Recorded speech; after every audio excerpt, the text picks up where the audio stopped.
Welcome back to You're All Doomed, where we reprimand and send our counselors home without dessert our way through Friday the 13th, Part 2, 13 minutes at a time. I'm your host, Brian. I'm Greg. I'm just back from skinny dipping. This episode begins with Deputy Winslow flashing a disgruntled look at Paul and Ginny. Death glare, you might say. Yeah, you might. And ends with a bar scene. Yeah, a bunch of randos at the bar. So, yeah, the defeated police officer slinks his way back to his cruiser and drives off, driving down the wooded road away from the camp, where we come to what is probably my favorite shot of the entire series. Deputy Winslow is driving down this street. It's surrounded by woods on both sides, and we see someone run out of the woods from one side of the street and run across the street into the woods on the other side. And I couldn't agree more with you. It is one of my absolute favorite scenes in this entire franchise. It's so freaking creepy, and it's in broad daylight, which I think makes it even creepier because it makes me wonder if this person wanted to be seen. If they did it on purpose, because when you run in front of someone's car as they're driving down the street, you have to assume you're going to be seen. Yeah. And the person that was running across the street is wearing, it looks like overalls and a sack on their head.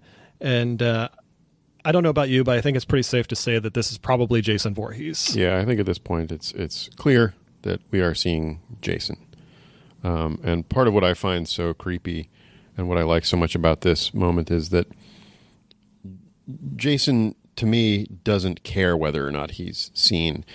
Like you say, the fact that it's broad daylight, the fact that he knows there's a car coming, but the pace at which he lopes across the road is not rushed. He's moving quickly, but he's not darting. He's not, he's not moving with any undue haste. He's just going at his pace, going across the road. And it's just so spooky. Yeah, he knows what he's doing. He knows what he's doing. And I like to picture as Jason's running across the street, he's going like because he knows what's going to happen next. Yeah, he knows that whoever's driving that car has suddenly just has just filled their pants. It's funny, like watching it with the scrutiny that we're doing for this. He's actually almost all the way across the road when the camera cuts to him. It was a weird place to edit that shot. I almost wish that it had been a little bit further away and that we saw him emerge from the woods entirely. Still, it's awesome. Like there's no criticism here. It does exactly what it needs to do in that moment. But it's bigger and more frightening in my mind than necessarily the way it was put together on film.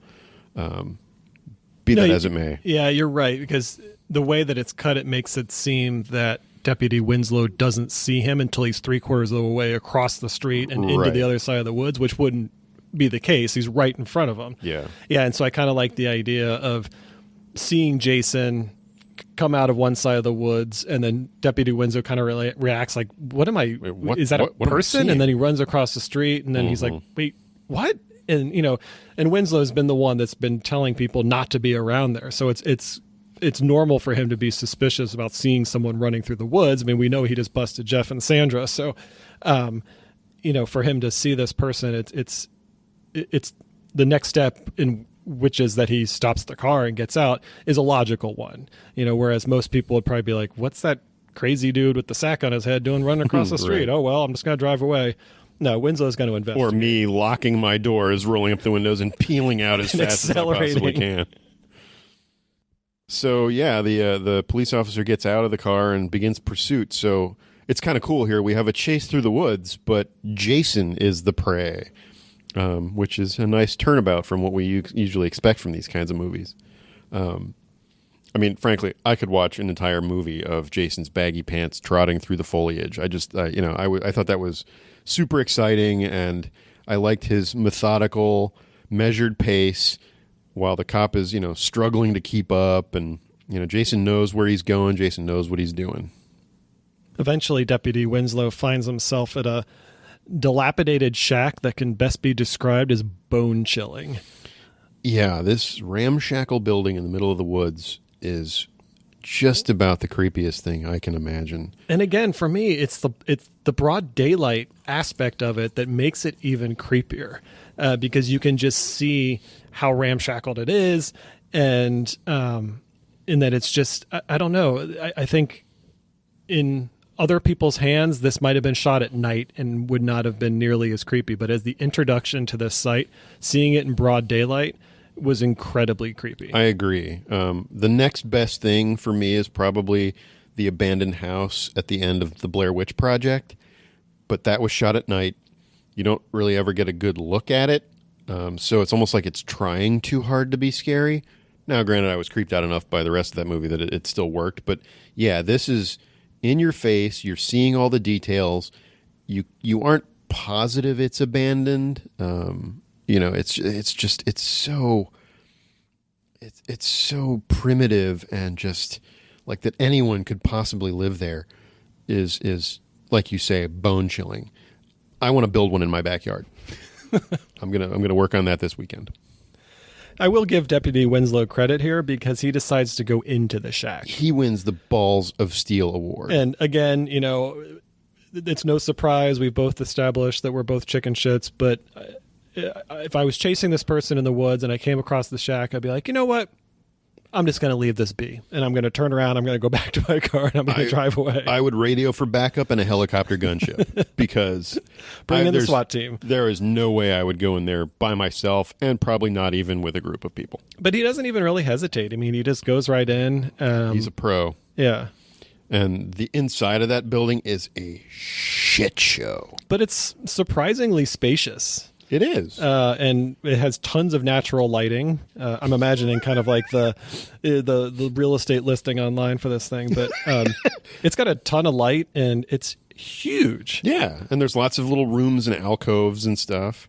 I noticed that the shack has some amenities that I'd like to point out. Mm-hmm. There's a rusted out AC unit hanging on the wall. So Jason likes his comfort during the summer months. Mm-hmm. He gets hot like the rest of us. I wonder what he plugs it into, but...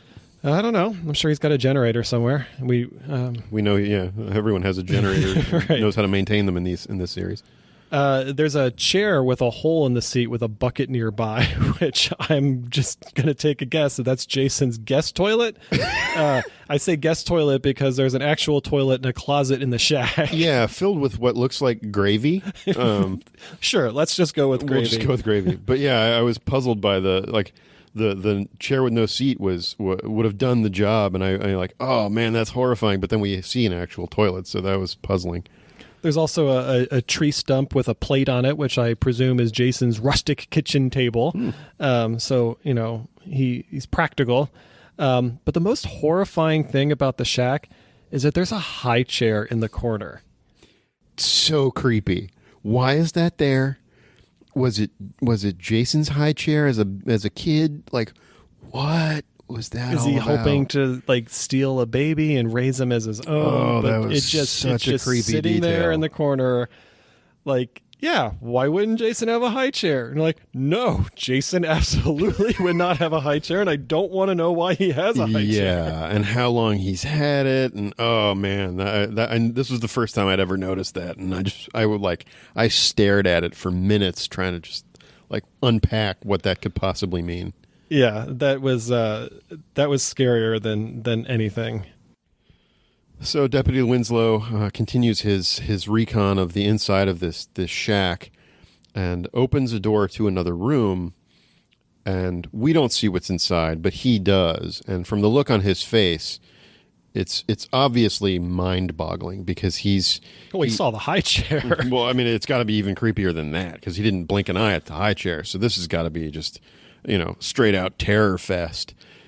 He's so enraptured by what he's seeing that he doesn't hear Jason creep up behind him. And boom, he gets the claw end of a hammer to the back of his skull. Like you said, he saw something that was pretty horrifying, and enough that it just kind of made him stop in his tracks. And then when he got the hammer in his head, that was the last thing he ever saw. Oof. Was this whatever that he saw in this room, and not a great way to go. No, that's That one's a stomach churner. So the actor playing Deputy Winslow is named Jack Marks.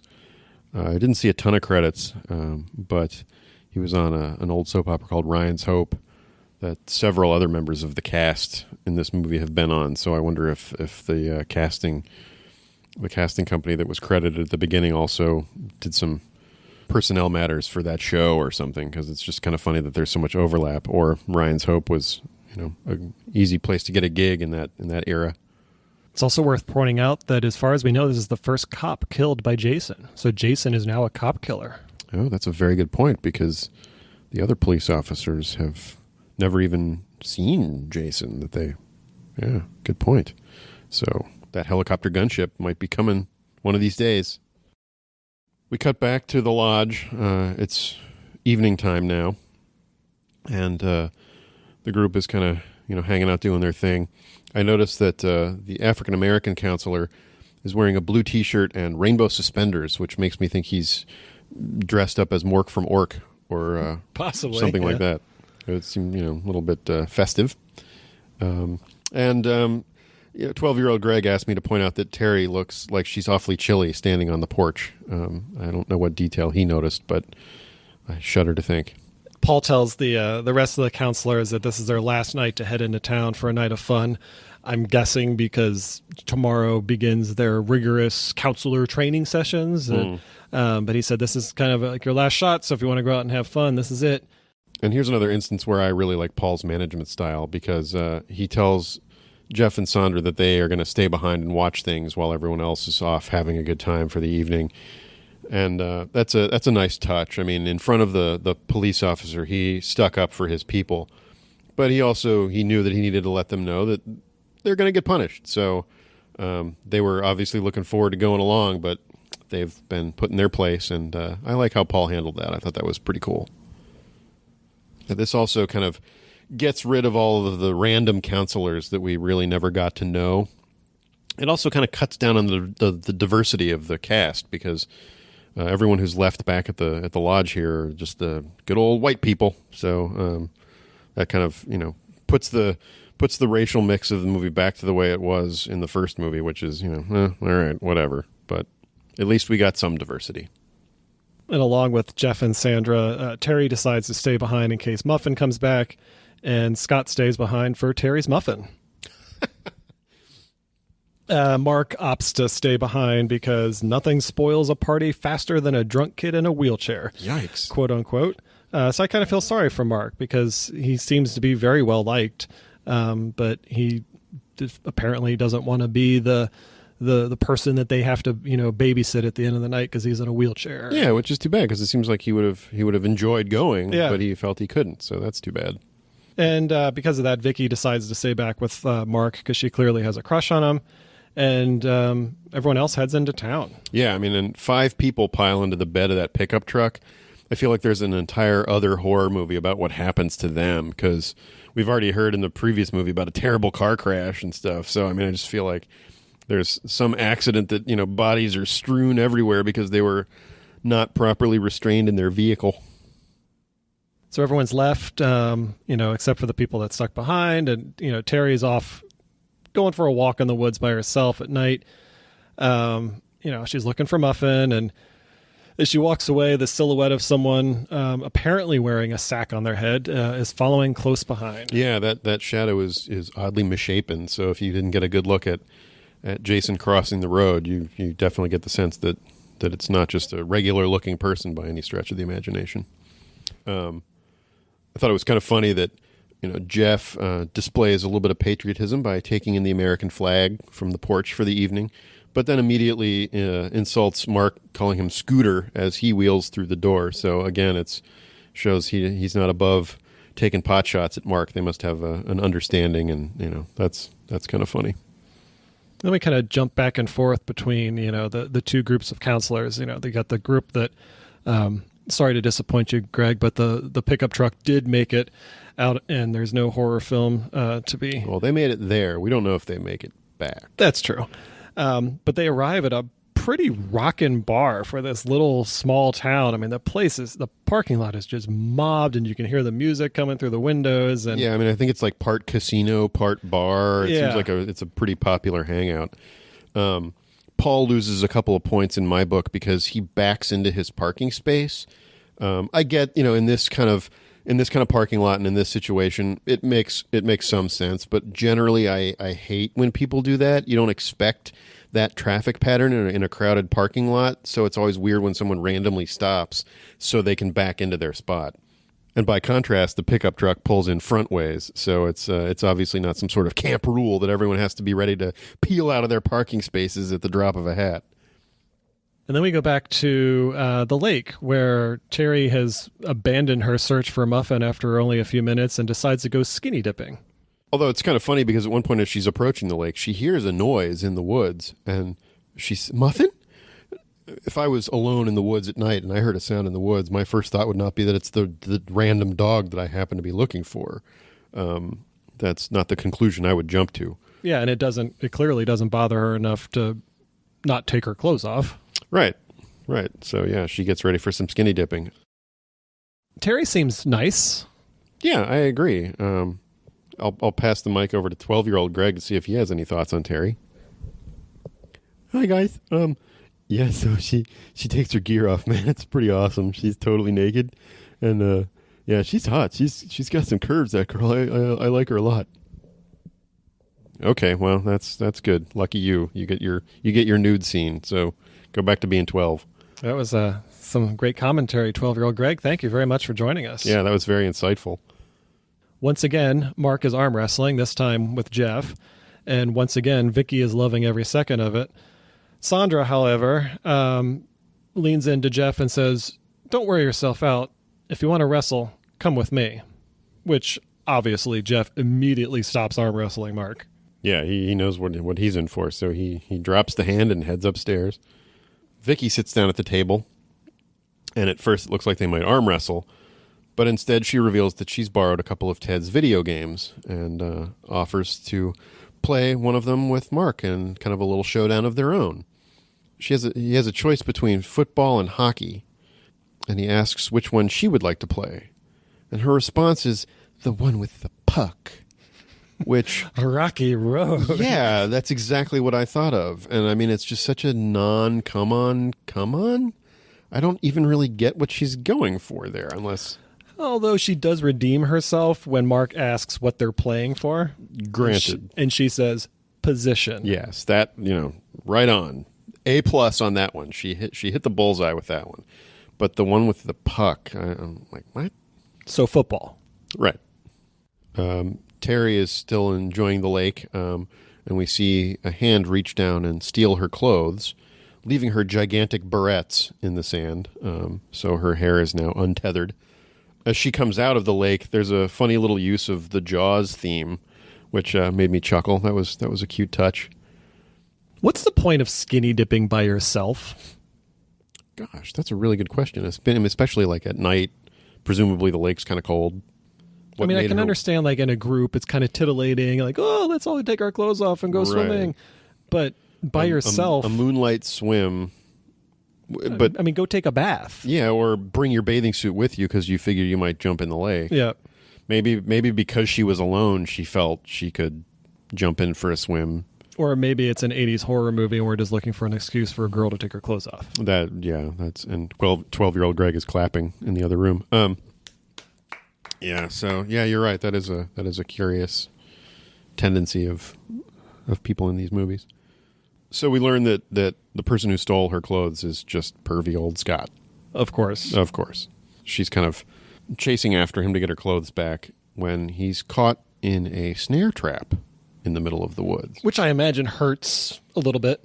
Yeah, I would think so. I mean, he's yanked off his feet and hung upside down at a startling velocity. So, yeah. I mean, he could have really gotten whiplash or, dislocated joint or something. I mean, that was crazy. What do you think? Do you think Jason set that trap, or was it part of like Paul's wilderness training bullshit? Yeah, I don't know if necessarily it's a Jason trap, just because it's in such a random location that he'd have to have so many of them around for them to be effective. Unless, there was like a popular entry point to get into the lake or something, and you knew people were going to have to get out that way. But I'm more inclined to believe that it's just a traditional bear trap, and it's just there for normal purposes and not capturing humans. Yeah, I mean, I hope that if there are random hunting traps around this training center, that Paul at some point goes around and tries to dismantle all of them so that his employees aren't injured horribly by any of these. Yeah, I mean, I kind of like the idea that maybe Jason said it, but you're right. He would have had to know that someone would go along that exact route, and that seems unlikely. While Scott is dangling there begging to be cut down, Terry offers to help him as long as he cuts the crap. And the way she says that, even 44-year-old Greg is just like, oh, Terry. It is quite sweet. So she goes running back to her cabin looking for something to cut down Scott with. And she runs by a section of wood. She tosses her towel into the woods, and it clearly hits Jason in the face because we're supposed to believe he's standing there. And we find out that when she gets back to the lodge, that the power was out. So quick, run to the power generator. Yeah, yet another example of electricity problems at these places. I think it might be just her cabin. I don't know that it's the main lodge, because presumably Mark and Vicky are still playing video games and stuff. But that was a weird detail that her cabin wouldn't light up. While she's locating a knife and heading back to free Scott, we cut back to Scott hanging there in the tree, upside down, and he hears someone approach. He obviously thinks it's Terry, but unfortunately for Scott, it's someone else. And as soon as Scott looks up to see who is approached him, a machete goes slicing across his throat. Yeah, it's a pretty gruesome throat slit. That one's always really bothered me. It looks like a really bad paper cut almost. Yeah, I don't know if it's because his neck is so exposed because his head is kind of hanging upside down, and so everything's kind of like thrusting out. But yeah, it just seems like it's more of a surface cut, but enough that it did enough damage to kill him. Yeah, it wasn't just like a really violent chop. It was just like, I'm just gonna barely draw cut it across the skin. And it gushes, but you're right. It looks very shallow at first, but then just leaks like crazy. It looks like they used the wrong end of the machete.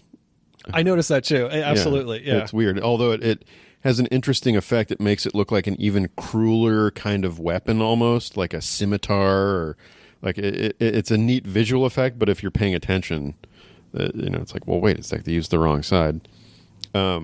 Is that a machete that Jason brought with him, or did he acquire it from the camp's supply shed? I mean, it hasn't been established in either situation. So, is it the machete that beheaded his mother and he carries it around? Possibly, yeah. I mean, if he has his mother's head, then why wouldn't he also have the machete? So he could have, brought it with him. Right. So we say farewell to Scott, thank goodness. So he will never victimize anyone again. Or as I like to call him, Handsome Ned. He's played by Russell Todd, did a bunch of soap operas, jumped out at me recently in a movie called Chopping Mall, which is another great 80s goofball kind of horror flick. And he looks pretty much the same, so it was fun to kind of see him get murdered by the homicidal robots in that movie. Spoiler alert.